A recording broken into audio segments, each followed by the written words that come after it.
Welcome to another episode of the Trueish podcast. As always, I am Dan Aquino, and I'm once again joined by the host of the JB podcast, James Boisits.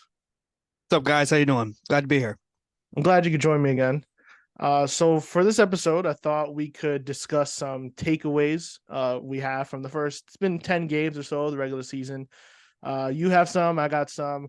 I did this before one time on my show, but I figured it'd be a good idea to have somebody else do it with, and we could bounce off our takeaways.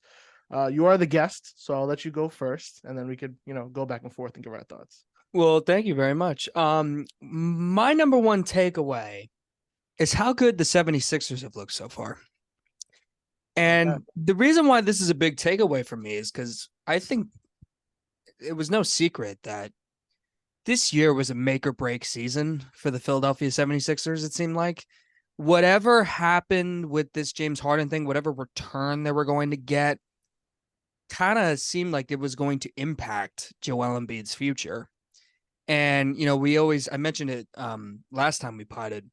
People don't know, like, really how old Joel Embiid is. Like, he's older than we think. And I think it's important to understand that, like, yeah, Harden was really important last year, but Maxey getting a bigger role was going to be helpful. Tobias Harris was going to be a bigger role, was going to be helpful. Harris was complaining that he wasn't getting the ball a lot. And I think, like, I'm still very surprised that they've started out this well. So do I think Philly is the best team in the Eastern Conference? Not necessarily. But I think a lot of us did sleep on Tobias Harris and Maxey getting bigger roles and that they were capable of being very successful in those positions. And Maxey, like, I got to admit defeat here a little bit because I've said Maxey's overrated for a while. I said his ceiling for me was a one-time all-star appearance, kind of like D'Angelo Russell, where he makes one all-star game, he has an explosive season, but ultimately that's what he is. He's not anything more than that. And I still may be right about that, but he's been unbelievable to start the year. I believe he's a 50, 40, 90 guy, and he's averaging around 25 points per game. Even that shocking to me, how good he's been. I thought he could be definitely 20, 21 if given the right role, and it's still early, but he's been exceptional. And I think no Harden drama. This team plays together. Nick Nurse is a massive upgrade at coach over Doc Rivers, in my opinion. And you could just see the balls moving. They're really fun to watch. And I think it's something Embiid has never had. That's also one of my takeaways as well. That the Sixers are really good. I mean, they're on a 7-game win streak right now. They beat the Pistons last night. Embiid at 33 points, 16 rebounds. Maxey at 29 points, 11 assists. And I was kind of on the same boat with you with Tyrese Maxey. I think we all knew like he was good, but playing at this level, I didn't know he was capable of. And we weren't going to ever see this until they got rid of Harden. And I got to give credit to Daryl Morey and the Sixers staff. They got rid of James Harden.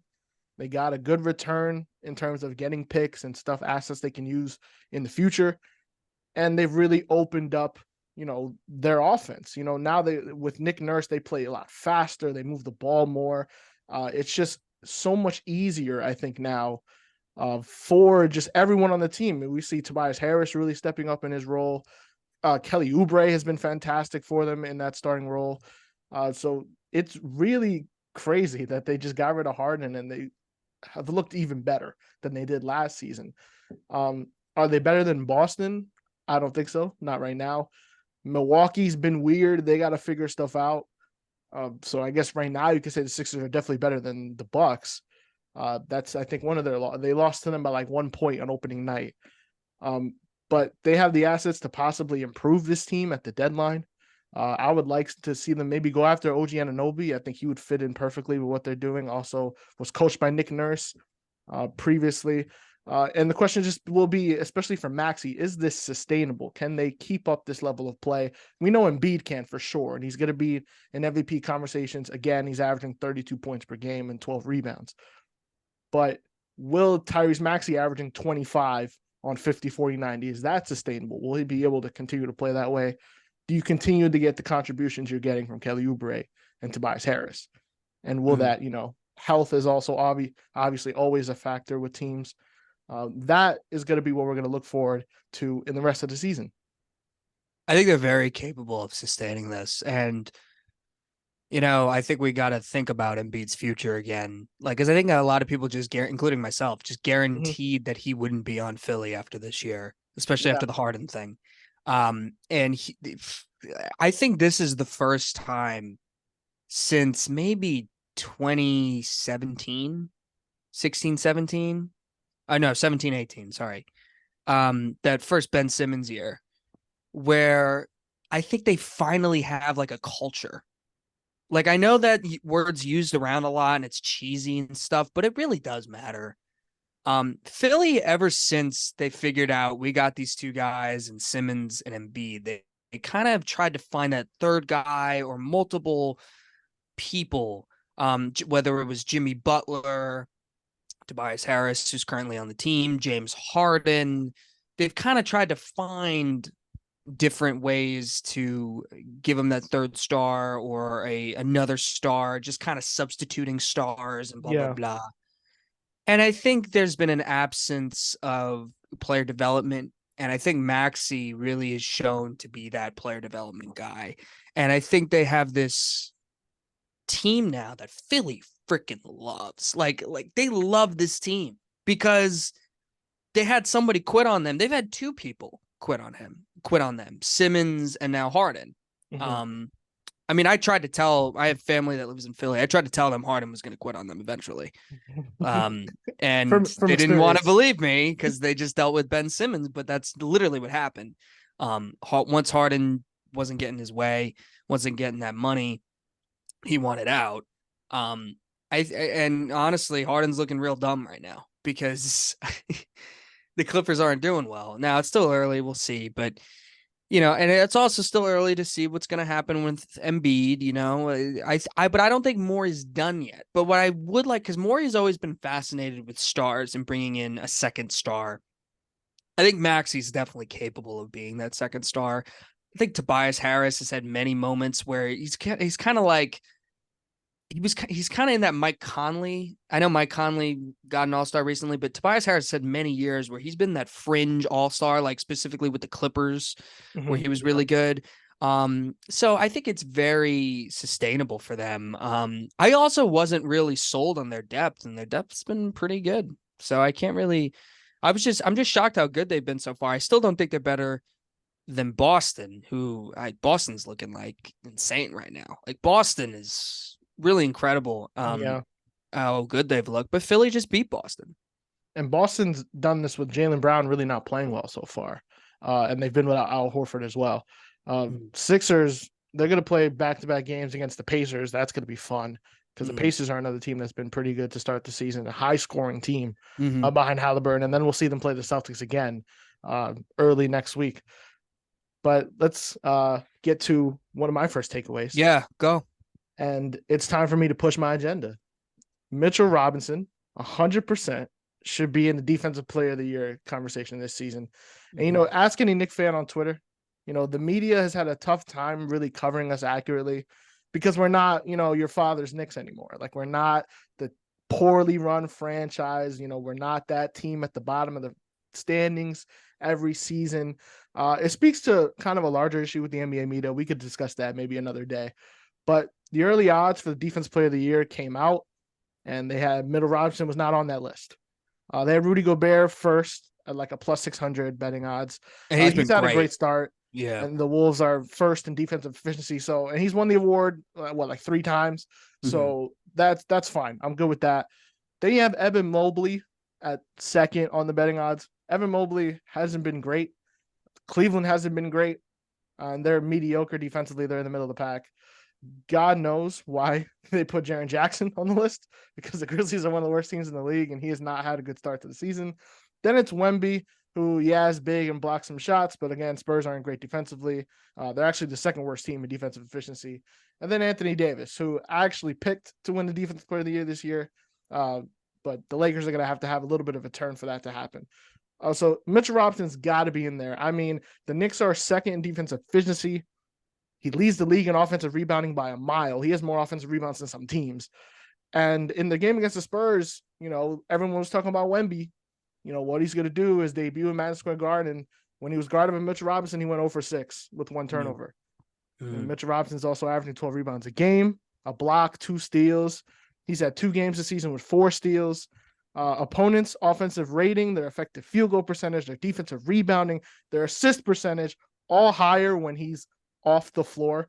And then when he's on the floor, opponents' turnovers are up and their block shots are up. Even the offense, our offense is 10 points better when he's on per 100 possessions. I mean, he is just one of the most impactful players on our team, outside of maybe Brunson, who is having some high-scoring games, but not efficiency-wise playing well. And Randall's been terrible. We talked about that last week on your pod. But I think he needs to be getting some recognition from the national media of how good he really is. I even mentioned him when they were talking about the Olympic team, that he should get some consideration. He'd be a great big man to put out there on that international field, because he can be a lob threat. He can block shots. He can play defense. And a lot of international teams have a lot of bigs who are offensively gifted, and we need defensive bigs. We thought Jaren Jackson could be that in FIBA because he was Defensive Player of the Year, but he didn't hold up. I'd like to hear your thoughts on Mitchell Robinson so far this season as a Nets fan, Yeah. Well, I'm always going to be Team Clax, Of course. Of course. No, the thing is, I think there's no question that Mitchell Robinson is so valuable for the Knicks. I mean, you watched it. To me, he was the second most important player in that Cavs series. In the fact that Mobley and Allen were both garbage, like that's not a coincidence. Like Mitchell Robinson has something to do with that, and pretty much everything to do with that. Yeah, he's very important for the Knicks. I think you only get rid of him if it's for Embiid, like we talked about last week for the pod. But it looks like Embiid's going to stay put, at least for now. I mean, it's early. Mitchell Robinson has definitely gotten better since that second round pick. Because remember, he was like fouling too much. Yeah, there was that whole issue. Like he seems to have fixed that. It seemed like every game, by like 3 minutes left in the first quarter, he has 2 fouls. Sometimes he'd have 3. Like he just had a really hard time staying down, just using his size to guard guys. He would jump on every pump fake, and he'd end up getting a lot of fouls. And that was an issue for like a few years. That wasn't just like his rookie season. Like that's why they were like starting Nerlens Noel over him a few years ago. But he's definitely. I think we all knew that the talent was there. Like he's definitely somebody that's part of that Knick core and is a huge necessity. It's not shocking to me that he's been this good. Personally, I always knew he was capable of being this good. I just think that interior presence, like Miles Turner, for example, is having like Indiana 6-3, but their defense is terrible. Mm-hmm. And I think that's an indictment on Miles Turner.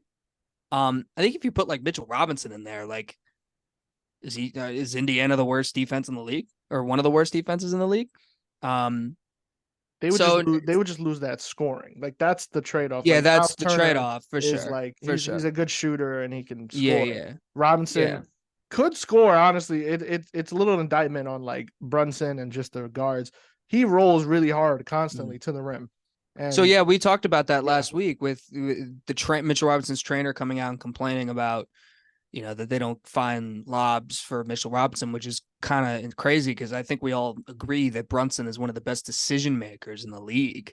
Like he's definitely great at, like, if he's not playing, the Knick offense doesn't look like anything special. Yeah. So I definitely think that's a big thing. But yeah, Mitchell Robinson's been great. The Knicks, he's a huge reason why the Knicks are 500 right now. I believe they're 500, right? Yes.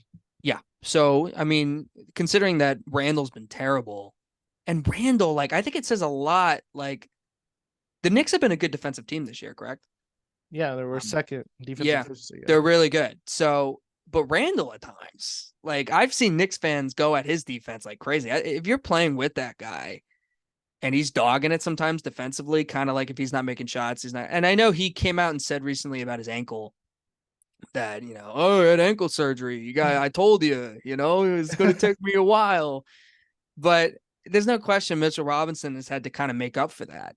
And that's a huge deal that you guys are still that good defensively when one guy is kind of dogging it. And let's face it, Brunson's not a great defender, like with his size, and it's not really his fault. It's just his size. So like you need a big guy like Mitchell Robinson to protect the rim when Brunson's going to get beat. We know Grimes can defend, right? Barrett can defend, but I think that's like if he goes down, like that's a huge loss now for the Knicks for sure. Yeah. And was he injured in that Hawks series a few years ago? I believe he was, right? I I like don't have memory of him playing that much. So it's Well, very because I think it's he very was possible he injured. was. I Yeah. think he was injured. That's why you don't remember him. And because of that, the Knicks were missing him big time. Yeah. So yeah, no doubt about it. Mitch Robinson is very valuable for that team.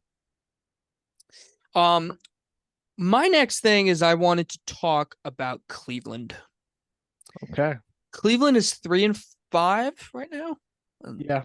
Yeah, and it's not being talked about because no one wants to talk about Cleveland. I had Cleveland being third in the Eastern Conference strictly because of their talent. Yeah. That's really it. Like I just was like safe. I don't know what's going on with Philly. I know the Knicks beat Cleveland last year, but I need to see how Randall does 2 years in a row. I needed to see this. And like I'm expecting Mobley to get a little bit better. Mobley really hasn't gotten much better. And it's Garland's, and there's another thing too, is Garland again. This is the third straight year of him just kind of being the same guy. Like he was last year, did he really get better? Not really. This year, same thing. Um, and this is a huge question because of Donovan Mitchell and his future. Yeah. He is not extending with this team. I don't see a world where he extends with this team. And Kobe Altman, this has nothing to do with the basketball court stuff and everything going on in the basketball court, but him getting arrested for drunk driving and that stuff, there's just Right. a weird vibe with Cleveland that no one is really talking about. And I like Max Strus. Like I love that addition for the team. He torched the Nets on opening night. Karras, I always root for Karras, but Karras is not like he really has kind of been mid ever since he left the Nets. But it's really just like Cleveland's got a lot of issues and they have a lot of stakes now. Because if they continue to lose, Mitchell's not staying with that team.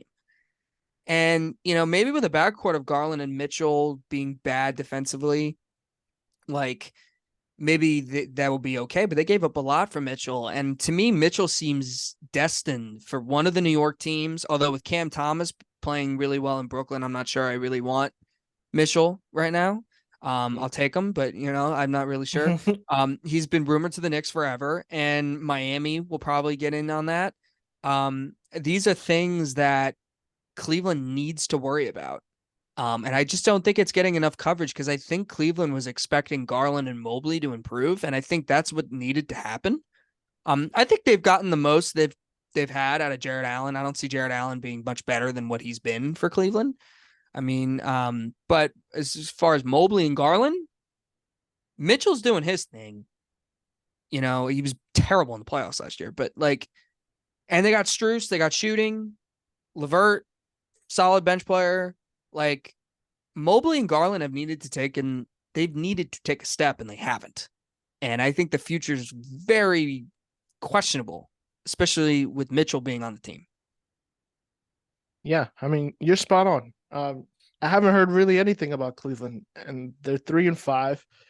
Uh, it's weird. It's like we really don't know what's going on, what's exactly wrong. Because if you look at the roster on paper, adding Strus, they added Jordan Yang as well in the offseason. I expected them to be really good. I had them third as well in the East because I wasn't sure about Philadelphia, and I expected the Knicks to not be as great as they were last season. So just off talent alone and Donovan Mitchell, playing the way he has been throughout his career, I was like, Cleveland will probably end up being third. They'll win a lot of regular season games. That has not been the case. They've dealt with injuries. Garland has missed half the games. He's only played 4 games, but in the games he did play, he's not been good. Just 17 points per game, only 6 assists a game. Jared Allen's only played 3 of the games. And you mentioned Mobley. I think everyone is, he was a second overall pick in his draft class. or third, I forget actually, but everyone Mobley was expect. third. Mobley was third. Yeah, you're right. Everyone was expecting him to like become this next like great power forward in the league, and it's possible he still can because it's still early. But Cleveland, the timeline that they're on right now, because they traded for Mitchell, they need it now. And Garland was an all-star a few seasons ago, but he's kind of just maintained that level of play. And if he's not playing, then they're not getting that, obviously, that production that he provides, that playmaking stuff. So right now, it's really just Donovan Mitchell. Karis LeVert's averaging 18, but he's coming off the bench, isn't always the most efficient player. And if they're not going to get major production on both sides of the ball from Mobley and Jared Allen, they're just not a good team otherwise. Mm-hmm. And Mitchell's averaging 31 points per game, but there's some games here that they're not even competitive in, despite the numbers that they put up. And it's like you mentioned, Donovan Mitchell not re-signing with this team. He's not extending, at least. Maybe he'll consider it when he becomes a free agent in 2025, but I think everything is pulling him towards New York. That's where he's wanted to be from the get-go. When he softly requested the trade from Utah, and Cleveland has to worry about that. They cannot go back to being mediocre. This is their first success that doesn't include LeBron James in the past 20 years. You have to treat this seriously. You have to make sure that you can keep Donovan Mitchell. Because if you lose Donovan Mitchell, what is your next opportunity to get better? You're going to go back to the draft and start trying to build through the draft again? That's always a roll of the dice. They haven't been great with that always, unless they get like one of the first 3 picks in the draft. And especially next year's draft class isn't that great. In 2025, it gets really good, obviously. But next year's draft isn't going to be, star-studded like this year's draft was. This is concerning, and it's funny that no one's really talking about it, because this team was top in the East last season, and now they're kind of at the bottom. I know it's early and they've only played 8 games, but they should not be this bad, especially in an Eastern Conference where past the top 4 teams, there's no one that's world beaters. If I'm them, if they're a playing team by the trade deadline, you trade Mitchell. Like it's like Wow. I think because they were a playing team without him, and so I think you try to recover the assets, and then you draft, and yeah, you'll be mediocre, but their future is not that bleak. It's bleak in the fashion of Mitchell kind of gives them the ceiling of contending in some way. If they lose Mitchell, they still have Mobley. They still have Garland. Like those guys are really good players. Like I'm not here to say like they're not good or anything. I'm just saying we've expected them to develop to even more than that. I mean, Mobley was getting like Kevin Garnett comparisons. Some people thought he should have been number 1 over Cade Cunningham, and he's proven nothing to make me think that should be the case. Yeah, I'm glad you brought that up. Also, Bickerstaff, I don't think is like a great coach. I think they were one net fuck up away from being 0-4. Like the Nets screwed up game 1. That is how they won. And Mitchell hit the big shot, give him credit. Mm-hmm. But if the Nets didn't, screw up that game, they're 0-4 to start the season. And, they're not. They're 3-5 now, but it's concerning. That's not they needed. If they want to keep Mitchell around, they needed to go to minimum second round and have a really competitive second round series. And I don't know if they're going to do that. So another takeaway I had, we already discussed it a little bit on your pod, but the Clippers' Big Four, obviously, it's not working right now. And you really question if it's going to work at all. Because right now, they have a negative 28 net rating in terms of scoring. They're negative 13 net rating and rebounding. And they're a turnover-prone team. Putting these 4 guys together, even when it happened, you looked at it and said, how is this going to work when you have 4 guys who all need the ball? 2 of these guys are used to being ball dominant completely when you're talking about Russ and James Harden, and they're at their best when the ball's in their hands constantly. But your 2 best players are wing guys that also need the ball to score constantly. How is that dynamic going to work? And so far we've seen in the first 3 games, it's really, really bad. It's a lot of them taking turns It's a lot of them playing, trying not to step on each other's toes. That is not going to work. And you look at this and said, all right, offensively they'll be okay. It's defensively that they may have a problem, but they're having a problem offensively too.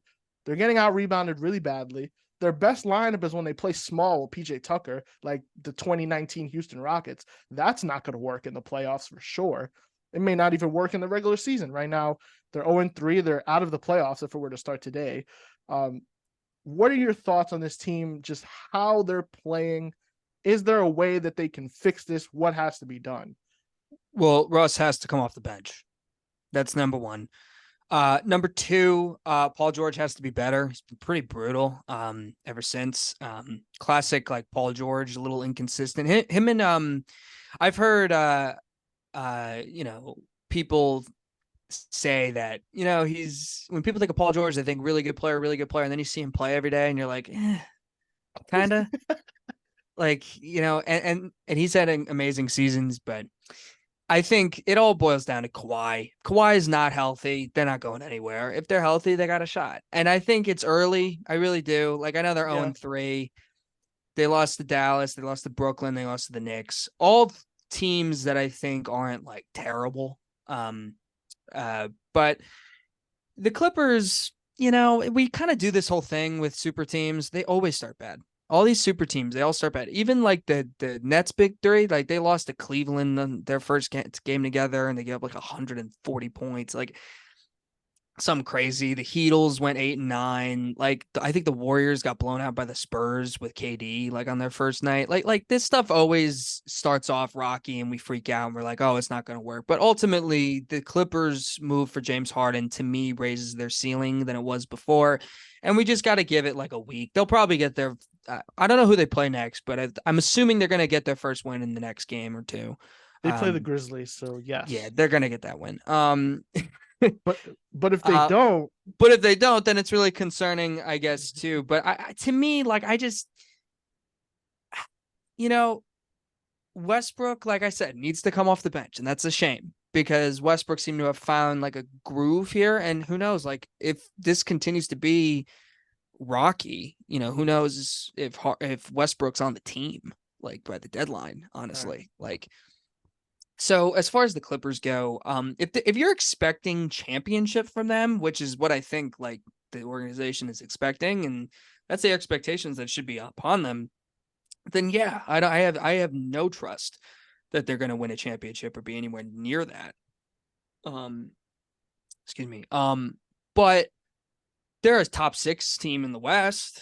I believe that. 6th spot. I don't see them missing the playoffs, the play-in. I just think you got to give it some time, just a little bit more. Harden's got to be more aggressive. He's got to be willing to catch and shoot threes. He hasn't been willing to do that. The defense has been brutal. And when you have Kawhi Leonard and Paul George out there, your defense is that bad. I think that's guys getting to know each other, and we'll see. I mean, they got to learn on the fly. It's hard to do that stuff. But I think most people are expecting title contenders from them, and I don't see that at all. So considering my expectations, top 6 team in the West, they can do that. And I'm expecting them to do that.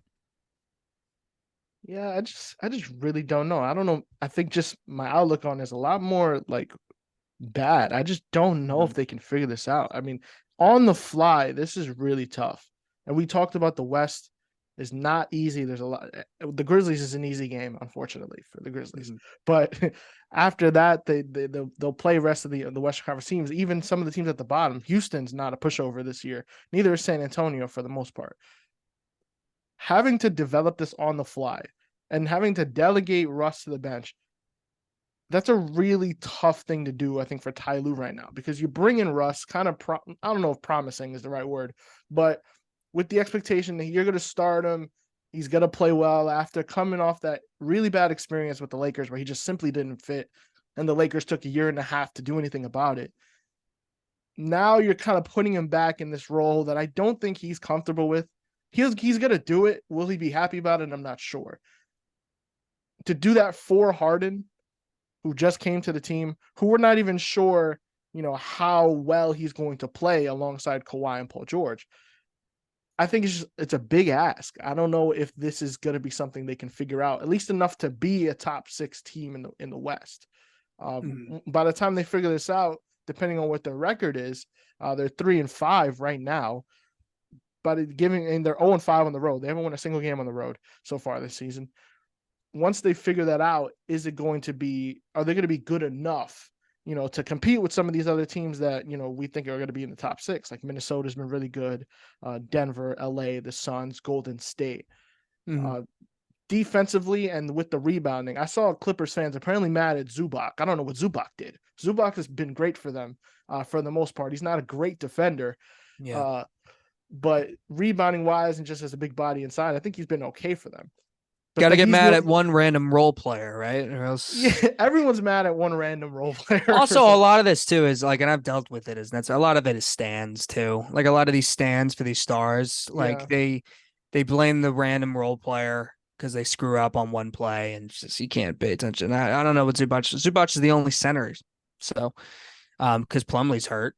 So it'll be interesting, but I think with the Clippers, like I said, Russ has to come off the bench because you need to have like Harden, Paul George, Kawhi Leonard. Those are 3 guys who can all dribble, shoot, and pass at a pretty elite level. So usually when you put 3 guys like that together, it's fine. But Russ can't shoot, so Russ has to come off the bench and he's got to lead that second unit. That's what needs to happen.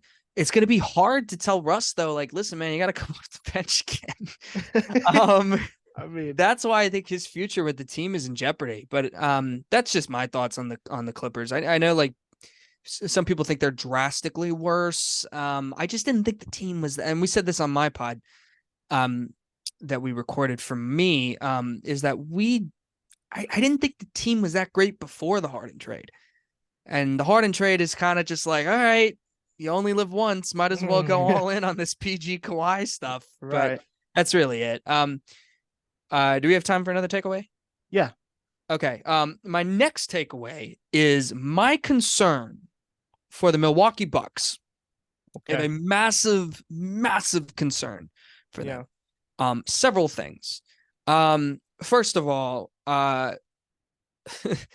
their coach, Adrian Griffin, who I don't know if you've seen him, but he looks like shocked every time he's on camera. Like he's just like, like he's like that all the time. He's bewildered. And I think he's a huge reason why this defense is so bad. I think people are looking, Drew Holiday's out. Drew Holiday was a great defensive player. We know that. And Lillard's in, and Lillard, if you haven't been paying attention in Portland, he didn't play any defense in Portland, and he's not going to start playing defense now, I guess. He's just a terrible defensive player. The thing is like they still have Lopez.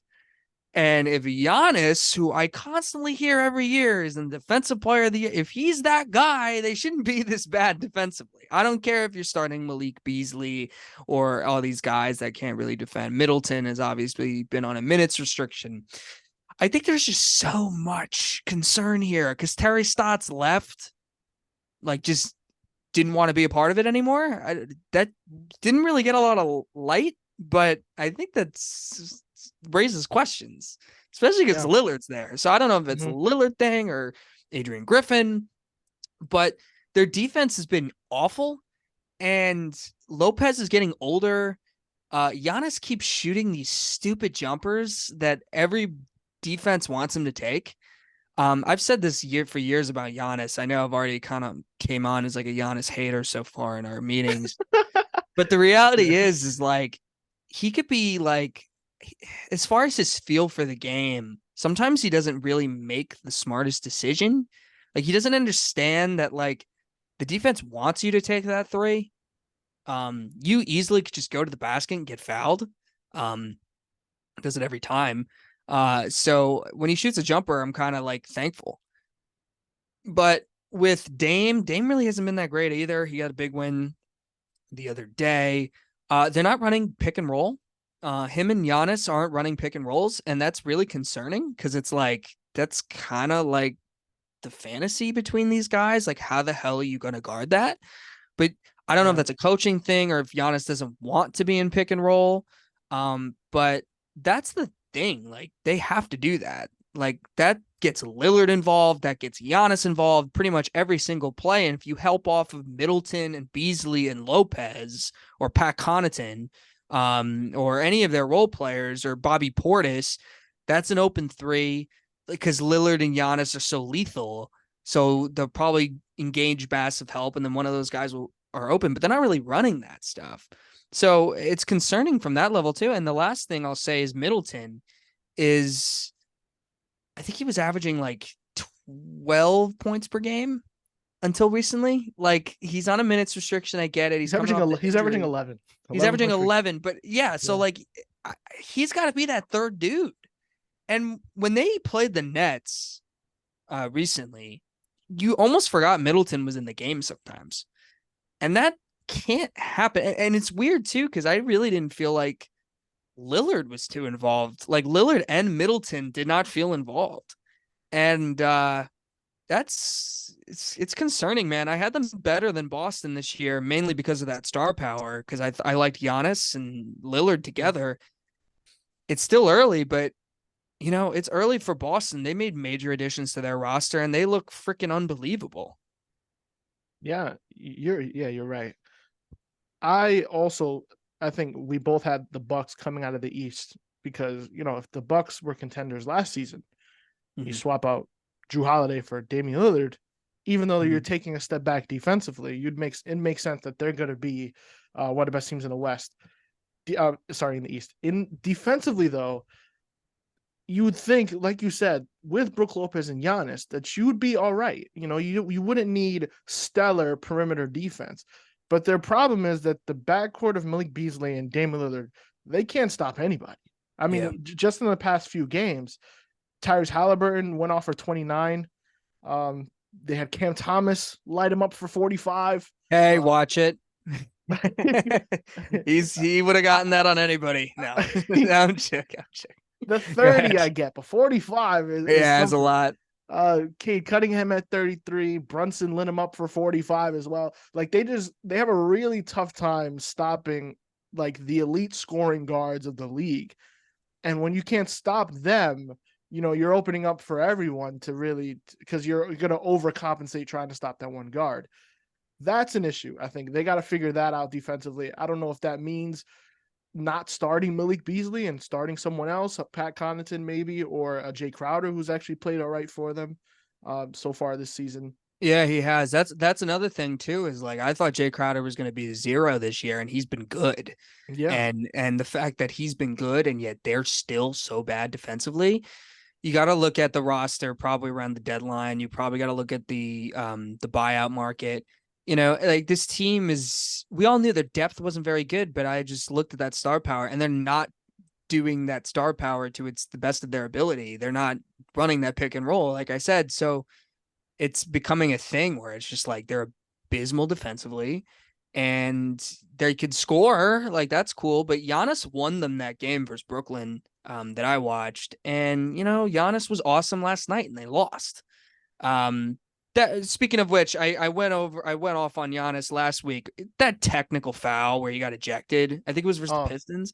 Yeah, Ridiculous. I mean, that's where NBA officials. I also mentioned that the NBA officials called BS techs in that rant that I did last week, and that's so. I just think it's very concerning because, and I see a lot of people saying that like, oh, Lillard's playing not that great because. He wanted to be in Miami. It's like, whatever, man. Like, dude, that can't be it. Like, he's just. And first of all, if that is true, that's an indictment on him because now he has a real shot to win the title. And like, if you're playing poor on purpose, or to me, when I saw Lillard Tuesday, it looked to me as if like he just wasn't really being aggressive. And I think he was just kind of like he's just learning to play with new teammates and stuff. And I think he doesn't want to be selfish or take.